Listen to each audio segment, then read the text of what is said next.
In recognition of the freedom of speech protections on the First Amendment and the FCC's relaxed policy on late night and overnight language, this KFAI program may include song lyrics that some listeners might find objectionable. Listener discretion is advised. And we are back here on the root of all evil, KFAI, Fresh Air Community Radio, 90.3 FM, HD in Minneapolis, and we are streaming online at kfai.org. This is Radio Without Boundaries. Our fearless leader, Dufloyer. I don't know about leader. I'm driving the bus tonight. It's right into the ground. Right into the ground. We heard Sanctuary there with Soldiers of Steel. We heard Plague Warhead with Blood Messiah. We heard Razor with The Pugilist. I thought that was a good follow to Jesse stuff. The Body Ventura. Showdown with Mr. V. That one goes out to you there, Bridge Troll. That was phenomenal. Power Trip was in there with Waiting Around to Die, and we also heard some Maiden back in the village. Mr. Munch and the Dufloyer are with you. We are 1 hour down, and as promised, and the great experiment shall now commence. And making sure this works, we should have members of the Atlantis Theorem on the line. Fellas, are you there? Hello. Okay, hold on. We're not getting them there, so try that. Let's push. Well, we're going to have to figure out. We pushed the wrong button. You guys there? You can hear us? Are they there?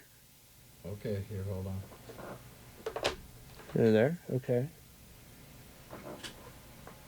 Oh, it's this one. Here we go. Okay, there we go. I think that's the right one. Fellas? There we go. Hey, yes. Yeah, Everybody it's a work in progress. We're in a way. Excellent. This is only semi-professional radio, you understand. We're not. Okay, so first of all, on the line to anyone in the Twin Cities who's wondering, the band is the Atlantis Theorem. We have Sam, Ben, and Dowdy. You could also call him DJ on the line. Thank you. First of all, thank you guys for spending the time and staying up late. Yeah. Yes.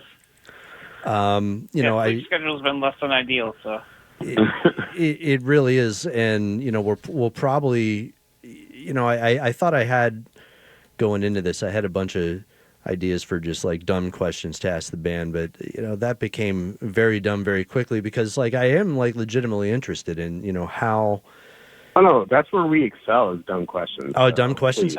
I've got dumb questions. We can do dumb questions, so we'll probably do some of those. Yeah. But before we do any questions, I want you guys to just introduce yourselves to the Radioland. You've got a new album out, or it's due to be out here very shortly, and tell us what you have in the works. All right, Ben, you want to take? Yeah. I'll start. My name is Ben. I play drums and do some backing vocals in the Atlantis Theorem. Pass to Sam. Intro. I'm Sam. I play bass. I do backing and harsh vocals. And DJ? And, my name's DJ. I am the lead singer, and I play guitar. And and then with the coming of this next album, we spanned the 2-year process, and Sam, Dowdy, feel free to jump in at any time, but we started with writing a concept album that sort of became kind of stagnant in some ways. We ended up trying to write a story arc over the music that we already had.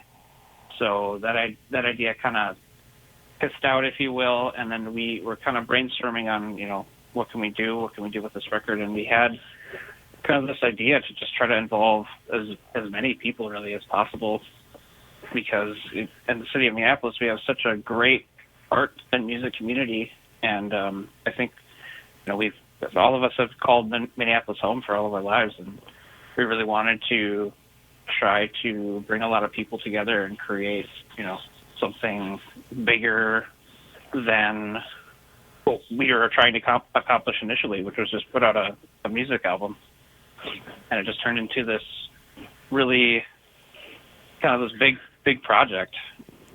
And really excited for it. It's all kind of coming to fruition now. And it's been a lot of hard work and meetings and talking and, of course, practicing and rehearsing and writing. And it's all kind of coming to a head now. And I'm very excited. And so essentially what the album is a collaboration of 11 different musical artists from around Minneapolis and Minnesota, and 11 different visual artists, meaning like painters, photographers, sculptors, any type of like art that you actually see. All of them contributing something to the CD to make it this huge like collaborative effort, while it's still kind of a musical project of our own. So it's still our CD, but we have all of these very extremely talented people who have lended their talents to our CD to make it this pretty cool project that we put together. I see you guys' picture there. Whose idea was that to do with all the paint? Well, yeah, I want to raise my hand on that, but I think it was it kind of started as a joke, and then we all kind of thought and was like, yeah, that could be really cool. We haven't seen really anything like that. It's going up on the page, man. I'm putting it on the root page right now for you. The Thank you. The album is called We Are All, and you got so how did you go about? Why don't you just talk a little bit before we play any of the music? Why don't you guys talk a little bit about the process itself? Like, how did you get 22 individual artists together, basically to promote, to do an album for you guys? I'll take this one. It was nothing short of a whole lot of work and a whole lot of pain. We essentially ended up getting 22 other people involved in this process, and that means that we went through probably 50 or 60, reaching out to people and just saying, "Are you interested?" And we got some strange answers, and we got some straight up no's. We got a few people who said yes and then changed their minds a month later, which we get, life happens.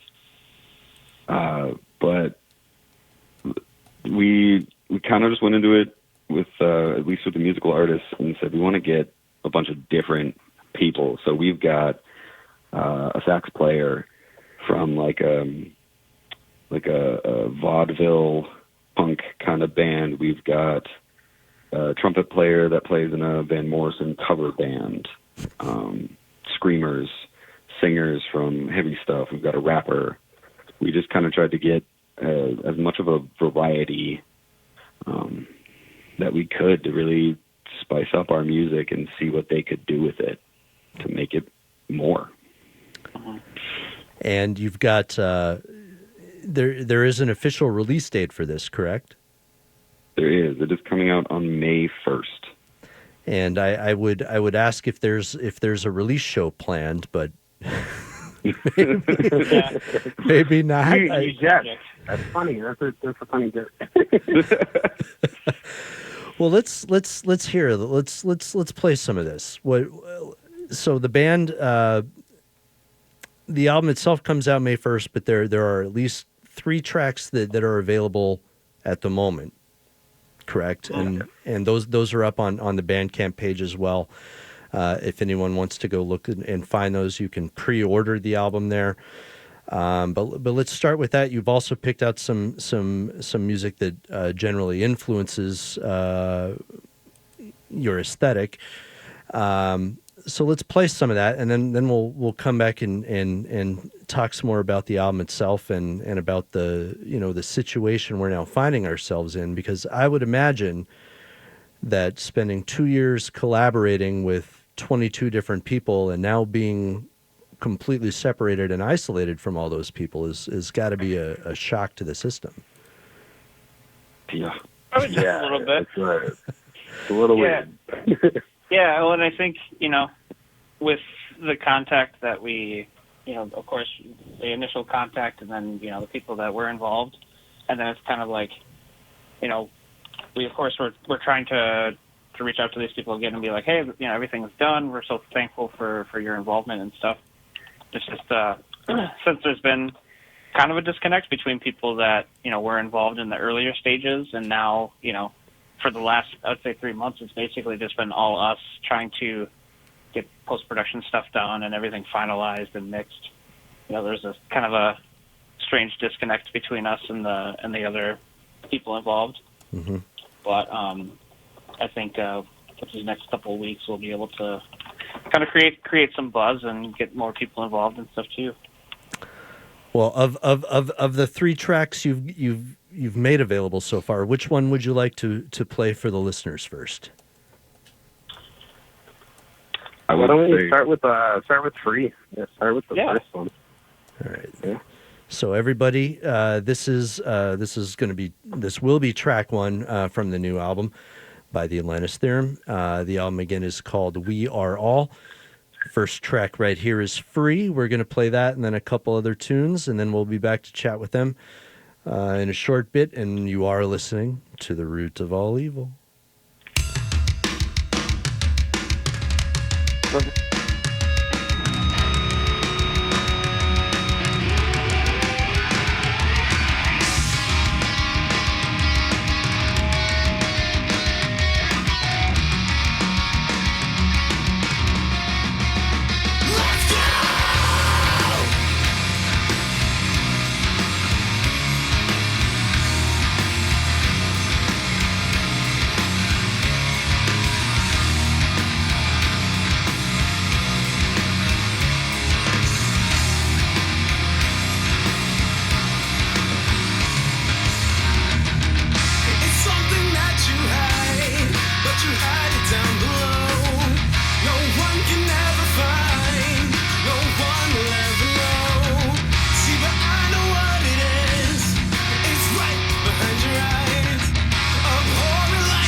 And you're listening to The Root of All Evil right here on KFAI.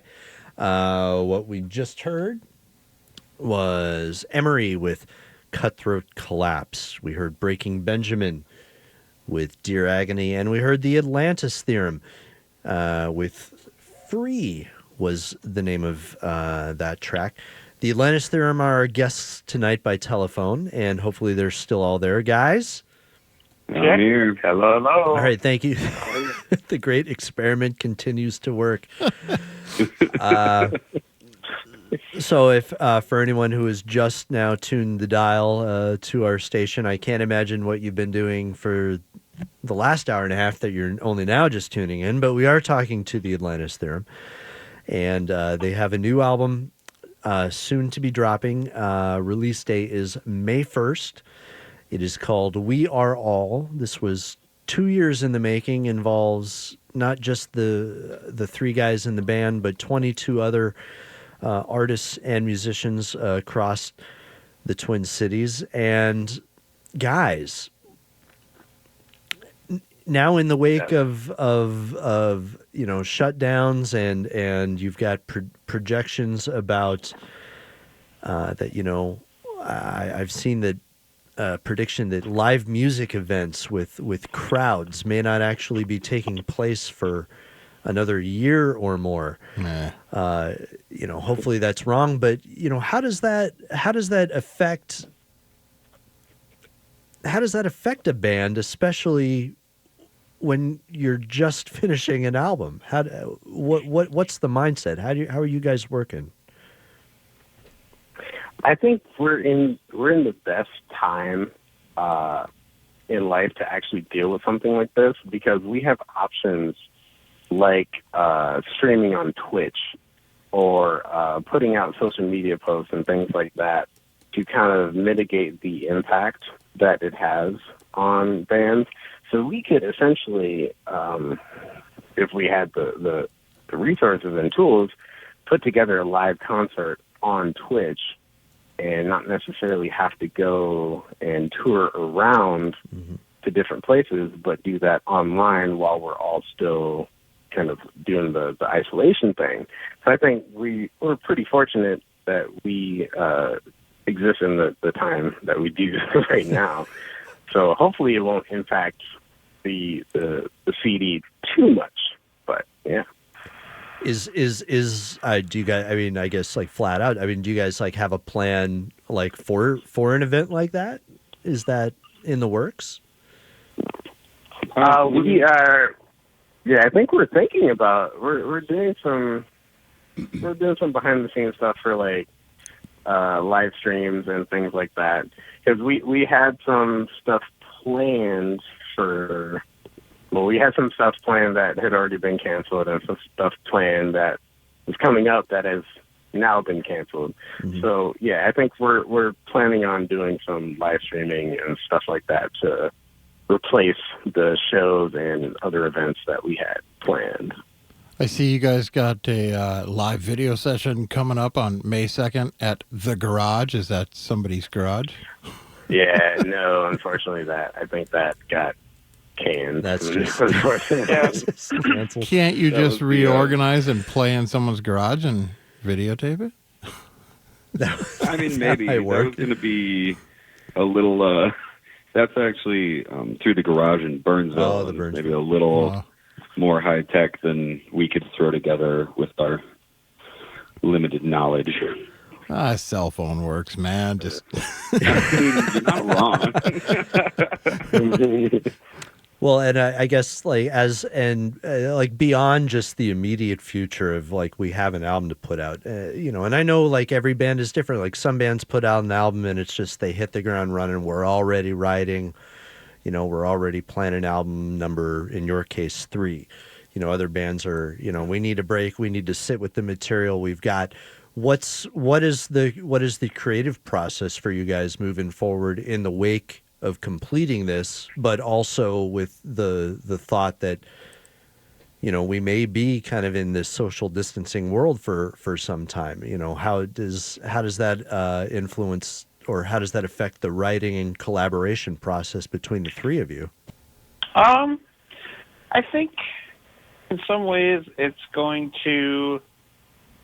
Well, I mean, writing for us has always been kind of a unique subject because we started this band quite a long time ago, and we've had quite a collection of songs like ready and good to go for some time.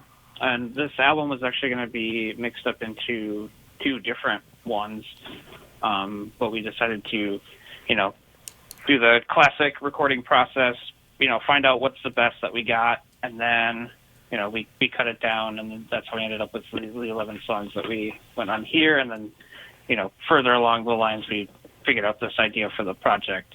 But so my main point, writing for us has been non-existent isn't the right word, but it's something that we haven't been focusing on too much because we've been so involved in getting this album done and out.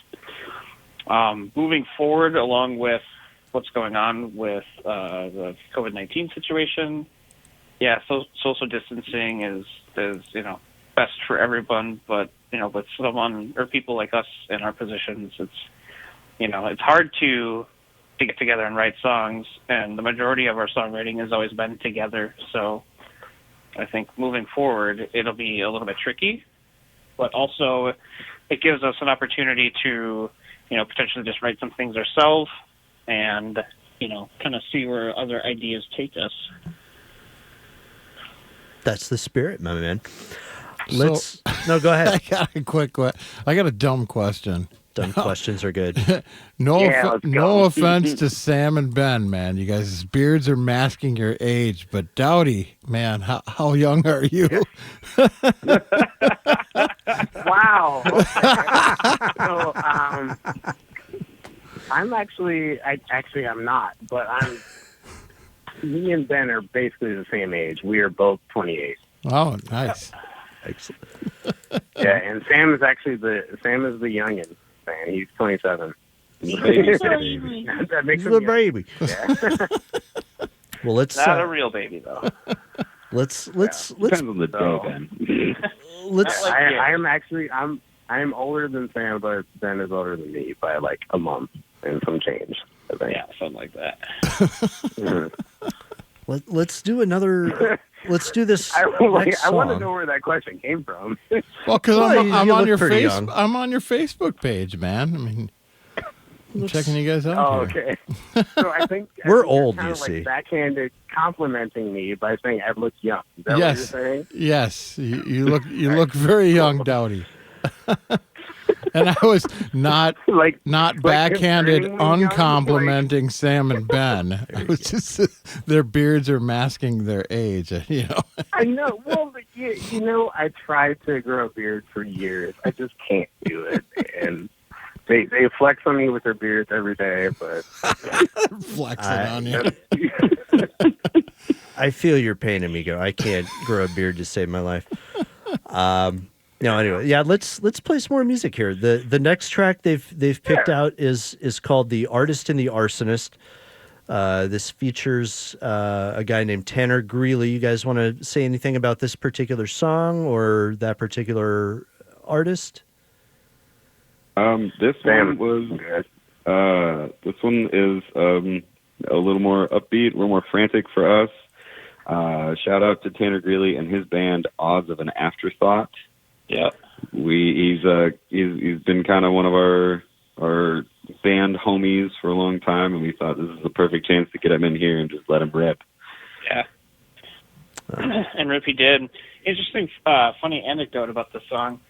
The day that we released this was one of the days that a lot of the wildfires in Australia were kind of popping up, and some stories about some people like actually causing these fires deliberately. This was like kind of at the height of this, so I feel like the title was more or less in some ways kind of not going with the times. So it's just improper timing for releasing this song. It's just kind of that always stuck out in my head about this song. I had forgotten about that a little bit. Yeah, it was. I completely forgot about that. It was apt, if nothing else. Well, this is the song. It's called "The Artist and the Arsonist." Once again, the band is the Atlantis Theorem. Their new album coming out in just about 11 Days is We Are All, and the track is The Artist and the Arsonist, right here on The Roots.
You're still listening to The Root of All Evil right here on KFAI.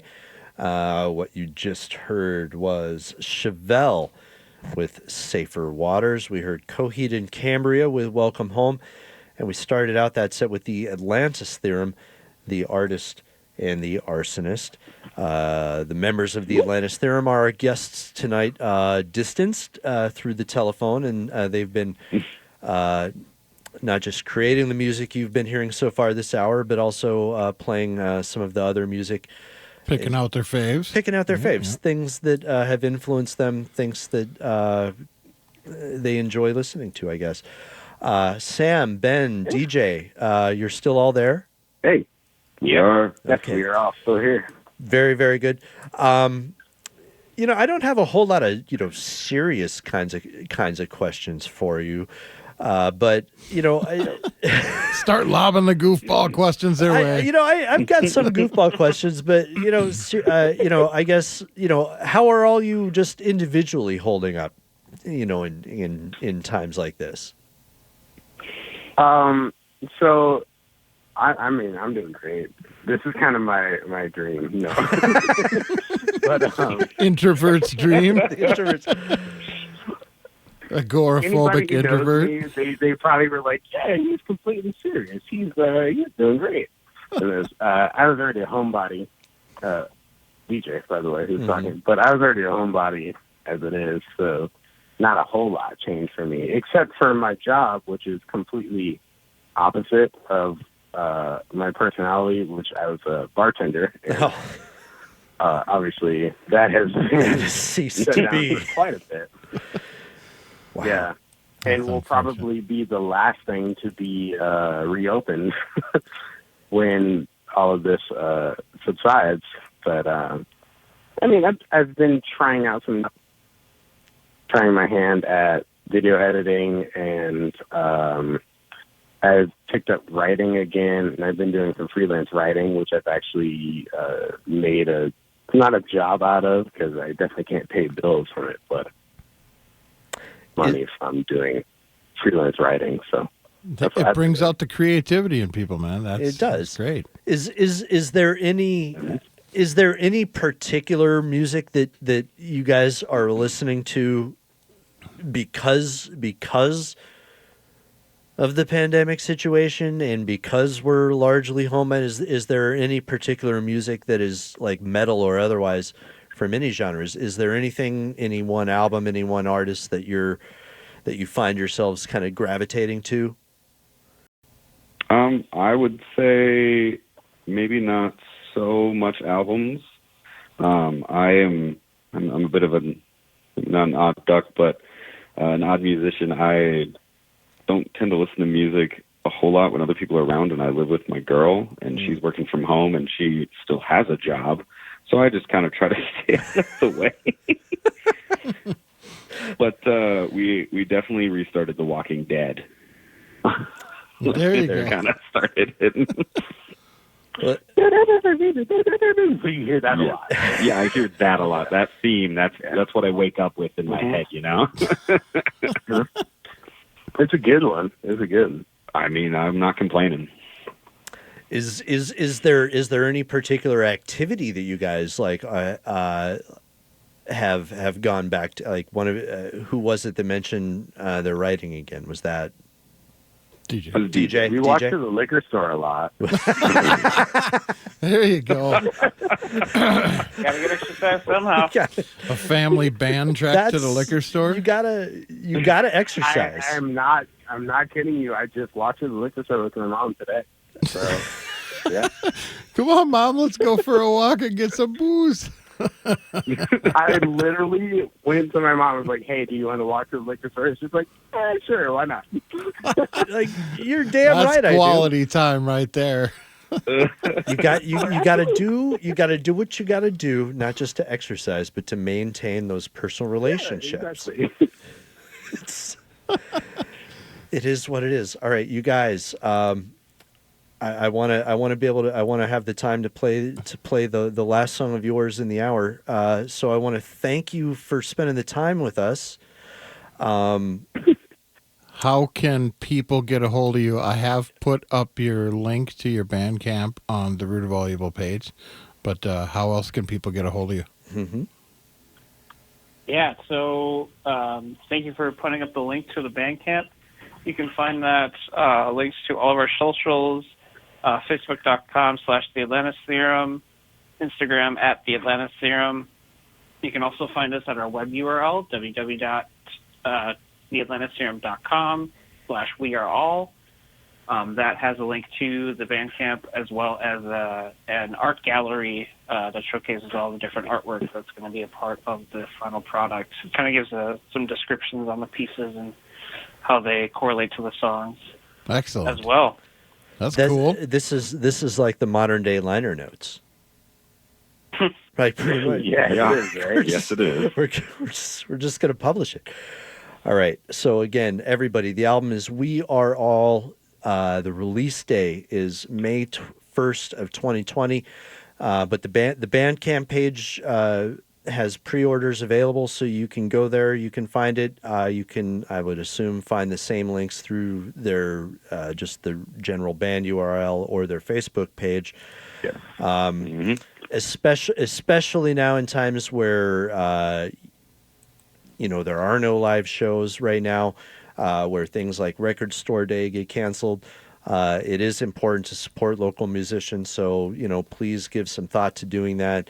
Check out their Bandcamp page, check out their Facebook site, take a peek at what they have to offer, and if you like it, please consider throwing down some dough to support these guys.